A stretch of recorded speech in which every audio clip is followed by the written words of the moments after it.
I think we're on page 5. Yeah. That's not funny. What? Molly lost her All brown her brown box. boxes lost. You lost them? That's the other thing she did for last chapter. And How did you- test prep and I started How did you lose them? I don't know, it's not. Oh, you mean you did it on paper and you can't find them? Yeah. Okay. I hope you find them. What's the I really hope I do though. The second. I They restarted they them can't last night. not be all the way gone. I think I might have thrown them away because I cleaned out my mind. Oh, So then they are all the way gone. you shouldn't clean out your binder. Well, Or I you know just it was organized it better. trash here. Okay, you just organized it better. I hope you find them. I haven't thrown away any papers this year. Yeah. No, that's Um, true. Every we- day I get back from Boyle, The very I'm first like, year I trash. taught AP Euro, at the end, the kids all like wanted to burn their binders, and you can't burn things on campus. So I organized a shredding party, and we went downstairs, and I pulled the shredder in, and I had 2 people actually do it, and then everybody else, when it actually came time to like put it in, they were like, no, I can't. No, I I'm can't. burning mine.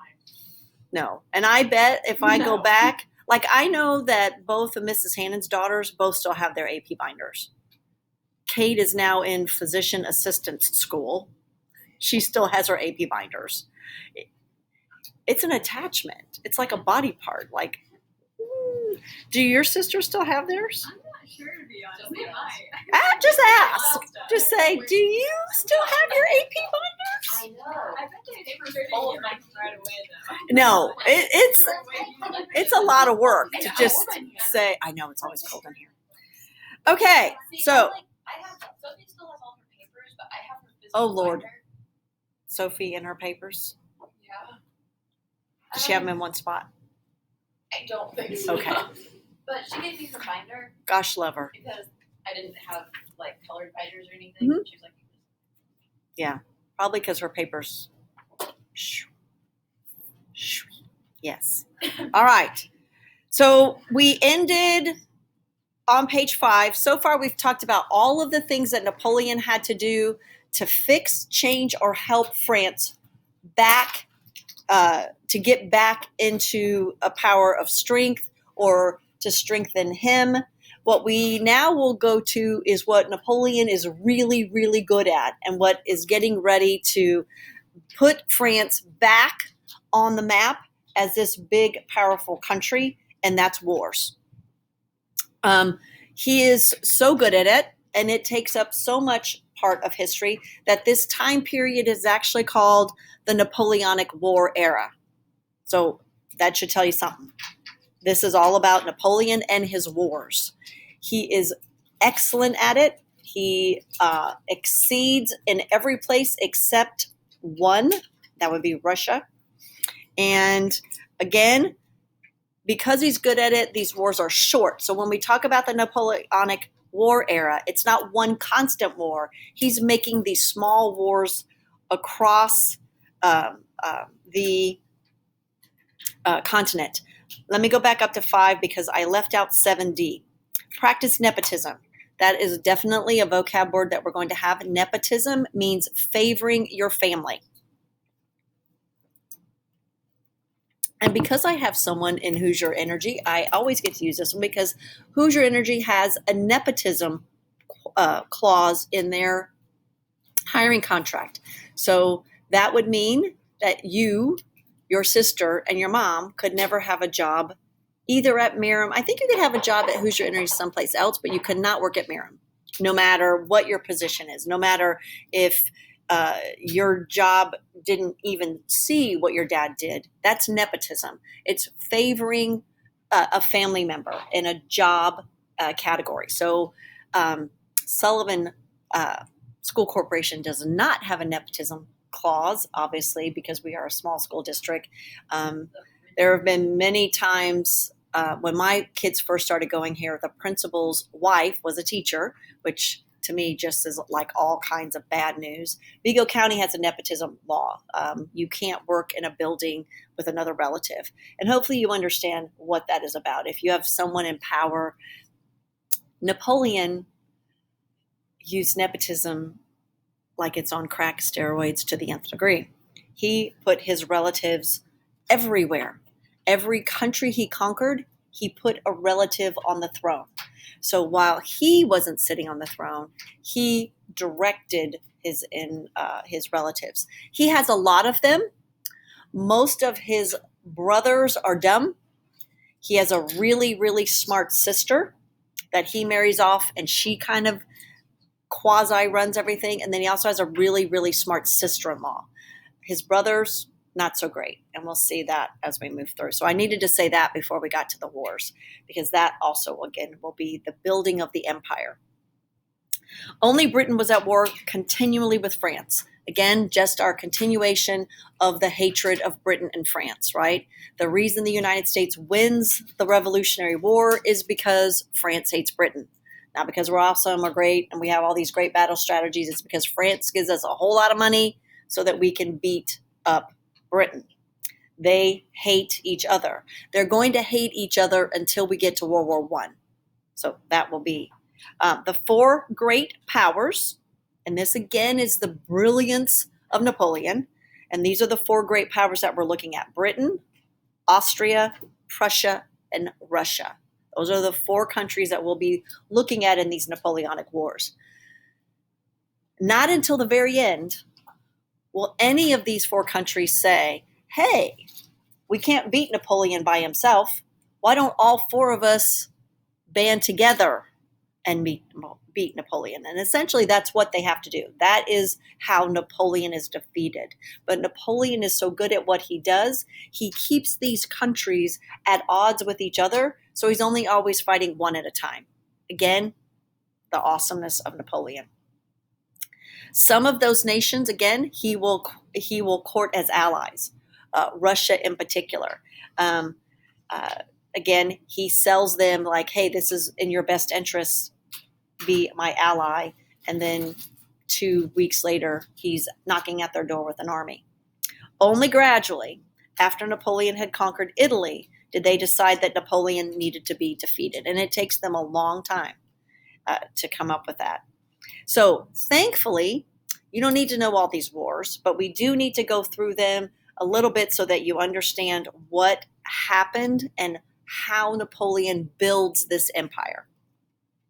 So the War of the Second Coalition, Napoleon had his navy destroyed by England. So this is the other thing I would write out to the side to make sure that we understand the A1, Britain at war continually. And it is because of the dynamic that Great Britain has the powerful navy, France has the powerful army. And when two countries fight with opposite strengths, it makes for a clunky kind of war, right? Neither of them want to fight their weakness against each other. And so it just goes back and forth. Napoleon's going to keep trying to make a navy. Great Britain's going to keep trying to squash it. Great Britain's going to try to put troops on the ground in Europe, and Napoleon's going to keep squashing it. England will put troops in Portugal. Portugal is a neutral place. And so he keeps trying, and they just keep getting defeated time and time again. So that's the reason why this long extracted war between the two of them is because they keep having to fight each other's strength with their weakness. Does that make sense? Maddie?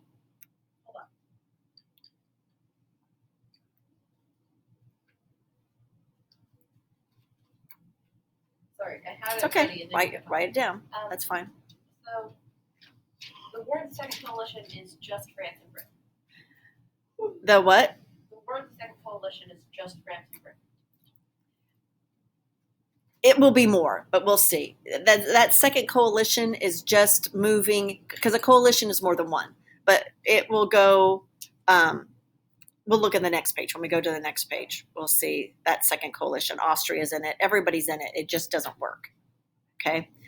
Any of you that love to read fiction about war, there is an awesome series called Sharpe's War. It's, well, the person that the books are about is Sharpe, about the Napoleonic War.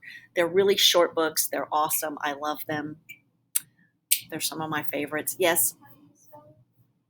I can't hear you. What? How do you spell? How do you spell?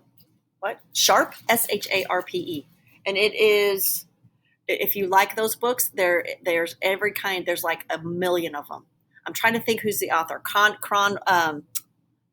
What's his name? Did you find him? I just put it in my Okay. I will email you and find them. If you love those books, they are awesome. They are so good. I love every single one of them. And I don't know if you get books from Sullivan County Library. There are boatloads of them. They are in chronological order, but it doesn't matter if you don't read them in chronological order. There's not, for me in those books, there's not a lot of hooey-wooey love stuff. There's always a woman, but it's not hooey-wooey love stuff. I hate when they add that. Like, I don't want to read that. But they're really good. So, War Second Coalition, Navy destroyed by England's Lord Horatio Nelson. Again, a really important figure in Great Britain's history.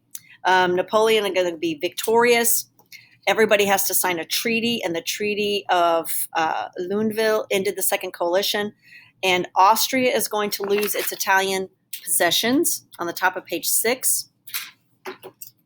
German territory on the west bank of the Rhine will be incorporated into France. And please, on C, write, and I'll write it on the board. This is our first real look at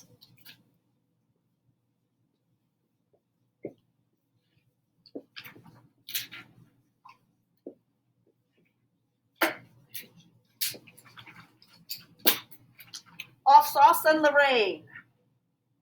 It's on the banks of the Nile. That's what that territory is. C. We are going to talk about this territory. What? Is that at C or is that the? That's C6. territory? On page 6, C. German territory on the west bank of the Rhine, incorporated into France. So this is Alsace-Lorraine, better known in AP circles as applesauce and Lorraine. It is territory that Germany and France will fight over time and time and time again. We're going to see this. There's actually even a DBQ about applesauce and Lorraine because it is such an important territory. The Did you say poor, Britain and France? yes, no, Germany, Oh. Germany and France. Germany, it's part of the Germanic territories.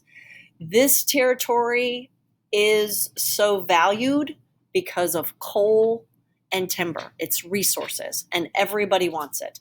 The poor people that live in this territory are like people yanked on a chain. For one decade, they're German, and everything has to be in German. Next, they're back to France, and everything has to be in France. Then they're after World War I, they are under military control by France. Germany takes it back. It is one of the most fought over territories in Europe. Alsace and Lorraine, yes. Who has it now? Germany. It's theirs. It started out as theirs. Russia is going to retreat from Western Europe when they saw their ambitions in the Mediterranean Sea blocked. And what that means is Russia is just going to sit back. Russia's symbol is the sleeping bear, right? Every country has like and we'll get that especially when we get to World War I, has like I hate saying animal spirit, but a spirit animal. And for Russia, it's a big old bear. For Great Britain, it's going to be a bulldog. And we'll look at those. So Britain's going to be isolated. In 1802, we've got some peace. Treaty of Amends with Britain in 1802, hoping to increase the trade with the continent. Britain says, I will give you Trinidad and our Caribbean islands that we took from you during the 7 Years' War. France is going to have Holland, the Austrian Netherlands, the west bank of the Rhine, that's Alsace-Lorraine, and most of the Italian peninsula belongs to France at this moment. Treaty is not going to help expand anything between Britain and the continent. So let's take a side note at this point. What France has to do to Britain is cripple it economically. So that is what when we see commerce, that means their economy. That's on 1C. Great Britain is now, for lack of a better word, the Walmart of the world. They have exploded in their industrial revolution. They are making stuff to be sold around the world. And because they have a navy and because they have shipping and it is an island and they've got ports everywhere, Great Britain is supplying the world, which is making them fabulously wealthy. The only way France can bring England to its knees is to cripple it economically. They can't invade the island. The ships surround it. That's not going to happen. Napoleon already knows I'm not going to be able to beat them in a war because I don't have ships. I got to get my troops there. They're going to sink all my ships before I get there. Great Britain rules the sea. Anybody heard that song? Rule Britannia, Britannia rules the sea. It's the opening of every scene that shows Great Britain. Everyone. Da da da da da da da da da da da da da. That's Rule Britannia. And Britannia rules the sea. Britannia is Britain. So Napoleon says, how can I bring them down? I have to crush them economically. How do I do that? I isolate them so that they can't sell stuff to anybody else. Napoleon is going to reorganize the Confederation of Switzerland. He sends an army to Hades to subdue a slave rebellion. And when he gets there, he's like, not going to do this. Want to get rid of it. Who wants to buy it? Oh, Thomas Jefferson wants to buy all of this. So they're going to sell Louisiana to U.S. as his hopes for recreating an American empire squelched by problems with the Caribbean and slaves. So this is also a part when we talk about in U.S. history that France, Napoleon says, hey, I'm going to spread my empire across the sea. But because of this slave revolt, he says, nope, I think I'm just going to sell it and get me some money. And that's what he does. So he sells that, and now he is on the move to expand this empire and crush England, Great Britain.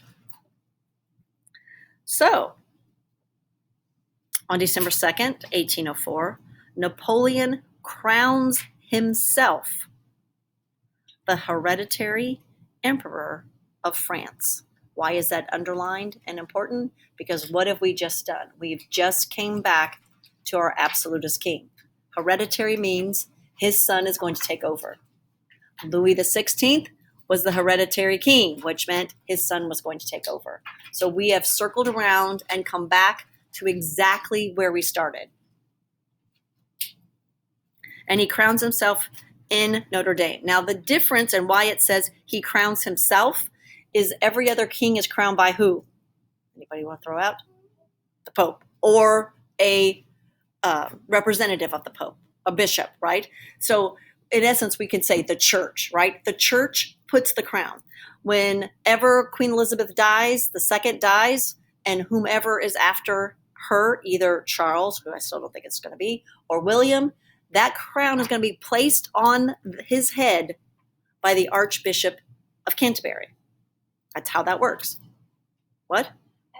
I love British. I know, the Archbishop of Canterbury. I know. Everything. That's who's going to put the crown on the head. The representative of the Church of England. Napoleon takes the crown and puts it on his own head, bypassing the strength and the power of the church. That's also important and significant, that he is not crowned by the church. He is not crowned by a representative of the church. He does it himself.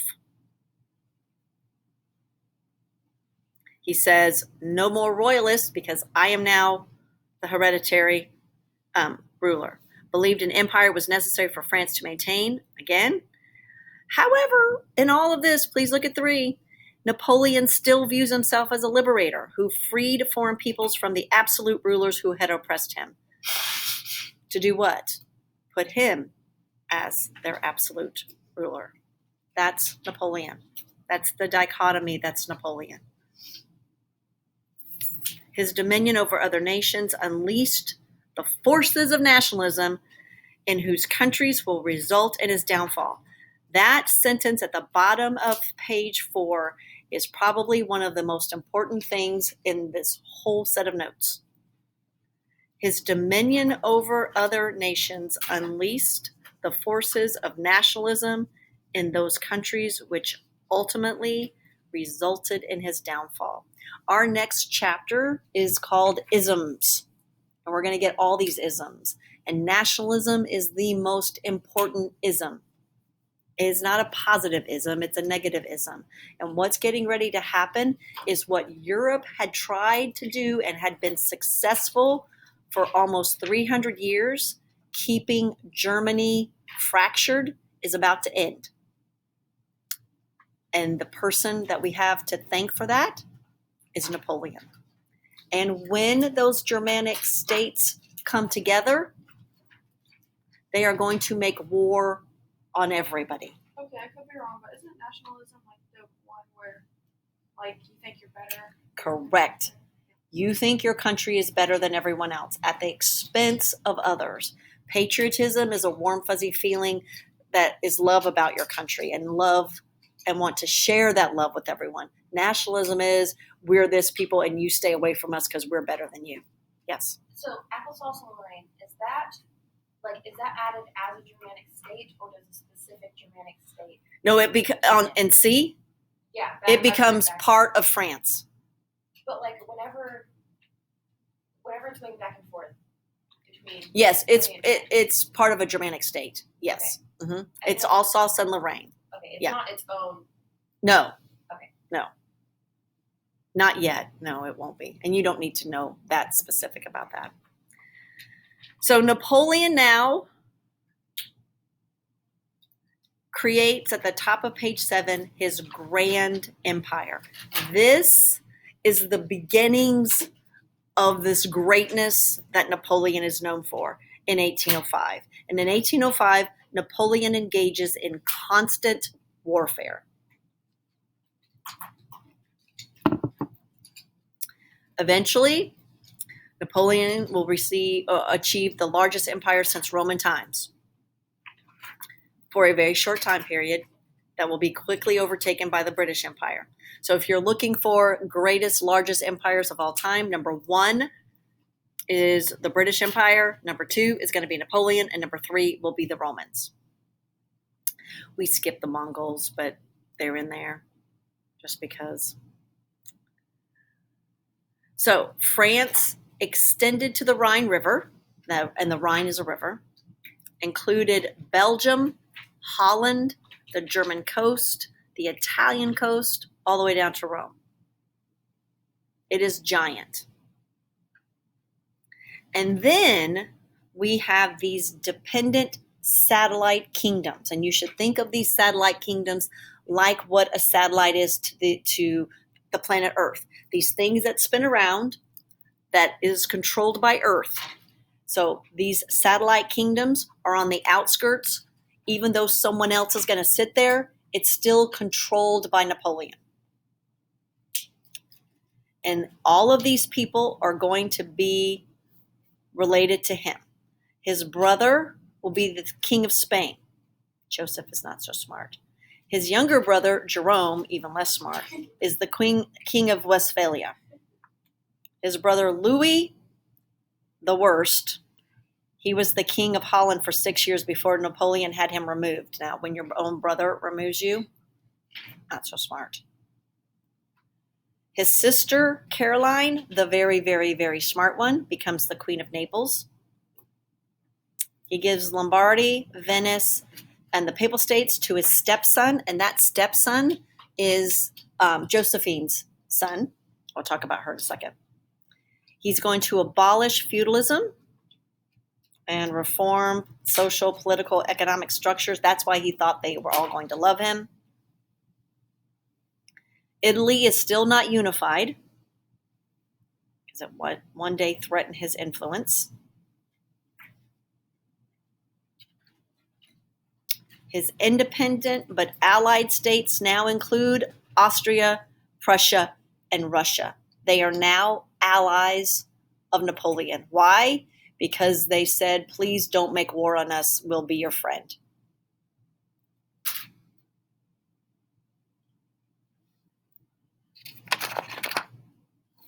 So here's where we'll pause and go back up for a little side story of Josephine and Napoleon. Josephine was married during the French Revolution to a noble. She is of nobility. She was born in the Caribbean, of noble but poor birth. She's sent to France to marry into a noble family. She marries into a noble family, very wealthy. Josephine is beautiful, except she's got really bad teeth because she sucked on sugarcane all of her life. So there's nothing, no pictures of her with her mouth open because her teeth are gross, bad teeth. But she's beautiful. She is swept up in the French Revolution and spends the vast majority, she has 2 children by the count that she's married to, but she's swept up in the French Revolution and she spends most of the French Revolution imprisoned. Not like in a Bastille, but more kind of like a hotel kind of setting. And she does survive. She is released and has a friend, a family friend that's on the Directory. And that's how she moves back into the circles where she's going to meet Napoleon. She is older than Napoleon. They are, at the beginning of their relationship, infatuated with each other. He more than her. And eventually they will marry. And that's the stepson that he brings in. And she also has a daughter. When he crowns himself the hereditary, yes. What happened to her husband? He dies. Her husband is dead. She's a widow. Okay. I'm sorry. I forgot that part. Yeah, he is swept up and he dies. He is one of those, he's kind of like Lafayette, right? Lafayette starts out on the good side of the revolution, but as the revolution moves more radical, his noble side says, oh, that's too much far. And so that's how Josephine's husband starts out, fighting on the side of that makes sense. We need a constitution. We need this. And then when it moves to that more radical Robespierre, he gets swept up and killed just like Lafayette. So very much like most of the nobles that started understanding that France needed to change and needed a constitution. So Josephine is older than Napoleon. She obviously is capable of having children. Napoleon has probably in excess of 20 mistresses in this time period, of which there were a couple that have children. But unfortunately, Josephine is never able to have Napoleon's child, in which when you set yourself up as a hereditary emperor, you need a child. And so they will be divorced. They write each other these glowing, loving letters of that they still very much care about each other. And then he is going to marry a Habsburg from the family of Marie Antoinette. How about that? Which is how? Sorry, I just remember, wait, Yeah, doesn't he want everyone to like him? he's past that point. Okay. So he marries a Habsburg who quite quickly gives him a son, which is how that son is both a Louis and a Napoleon. And it gets really weird. Yeah. Josephine is a really interesting character. And anybody wants to read about her, I got lots of books about her too. But let's make sure, let me finish this part of the Grand Empire. I just want to tell you that. All countries, notable exception, no government. Napoleon is supported. Turning the page on page 8. Again, what's going to happen is repression and exploitation eventually turned the conquered territories against him. What were those things?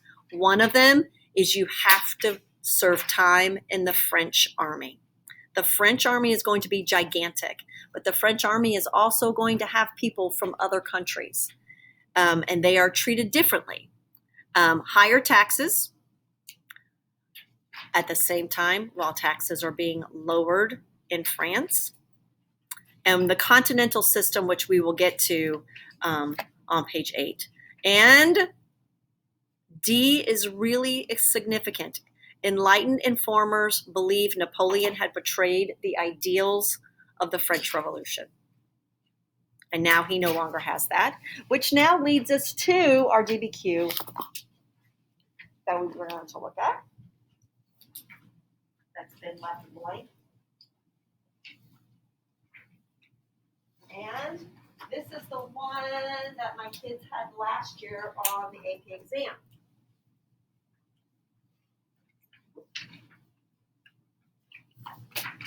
And we'll talk about it really quickly.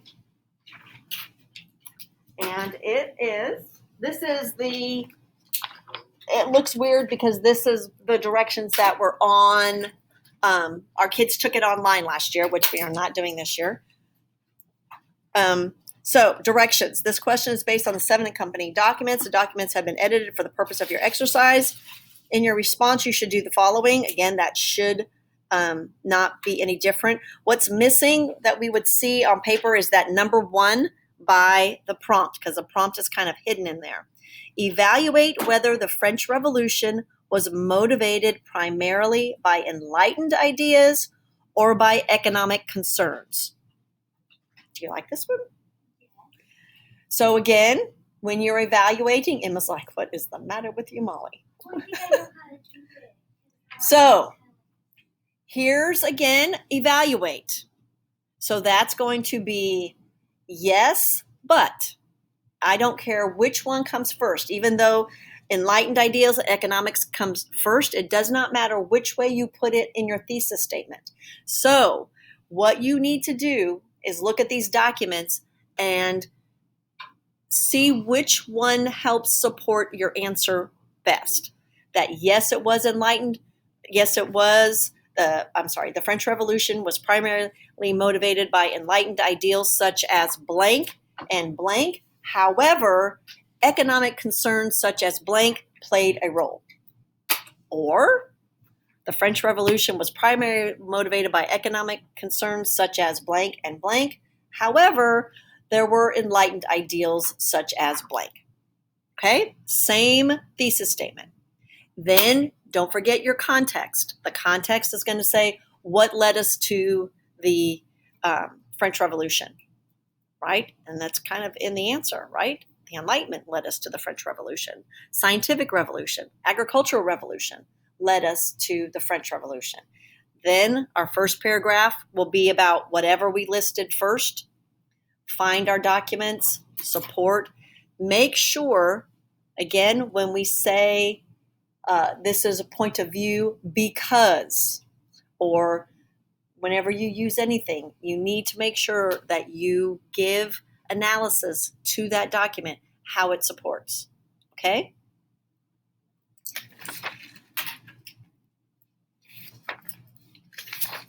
Make sure you look. And again, what's weird at the bottom on the last page, please respond on separate paper following directions from your teacher. That would be what you guys do. All right, questions about any of that? Okay.